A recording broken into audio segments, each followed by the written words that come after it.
So as you know, mobility has two main dimensions. One is the space, so how far we move. And the other one is the time, so when we decide to go out and to go around the cities. So we will try to use this analysis thanks to anonymized aggregate location-based data from our provider, that is Cubic. And we have as a baseline for the 2019, and then we will use the data analyzing what was the impact of the COVID-19 pandemic in 2020 and 2021. Then we couple this data using urbanization, employment, and socio-economic level at the central local authority level. So for the metrics of the space, we'll try to use the radius of gyration that represent basically our whereabouts, how far we go from our cities, our location, main location, that is the house. And in particular, we use aggregate data in order to preserve the privacy.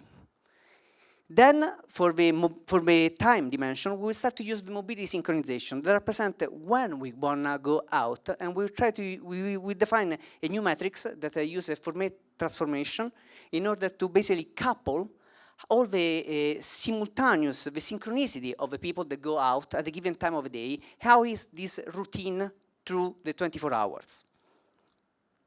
So then let's have a look about the trends during the COVID-19 pandemic. On the top left, you can see that we have a very clear plots that we already saw during all the years.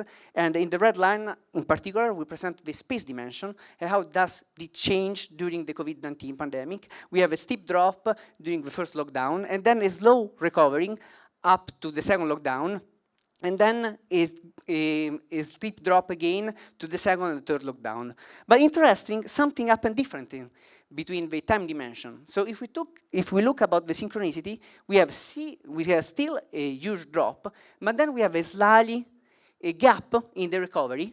Then actually, during the second lockdown, he has a totally different behavior respect the space dimension.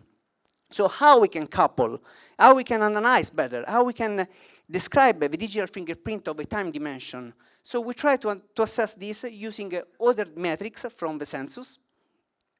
One of those is the level of urbanization. So here you can see a map of urbanization level here in UK. And then we try to couple this information through three different, basically the rural area, urban area, and mixed area. And we see that for the spatial dimension, we don't have any differences. But instead, we have a very interesting different effect on the time dimension. So where urban area are the ones that basically have a more desynchronization pattern.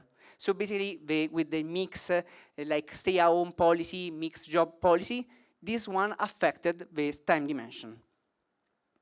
Then we study the unemployment rate and how this unemployment rate is related with the radius of gyration, the synchronization, so the space-time, and the urbanization level.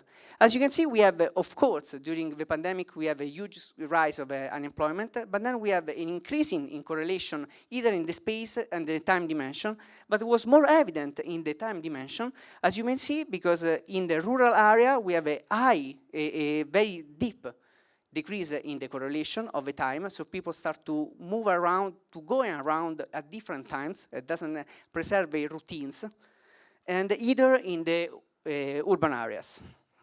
Then finally, we study, thanks to the NS-SEC groups, basically are the occupational groups, and we can study the level of income, so we have the study of distribution of income of each of these groups, and then we correlate this with the spatial dimension and the time dimension of the mobility within its local authorities. Finally, we compare the differences between the first and the second lockdown. As you may see, across all the occupational area, we have that the first lockdown was more impactful respect to the second in the space dimension, and instead the second lockdown had a higher synchronization level. So this means that there is a recovery in some of the routines of the people that can be start to go home again, start to go work again, or maybe have a more stabilized more a routine pattern.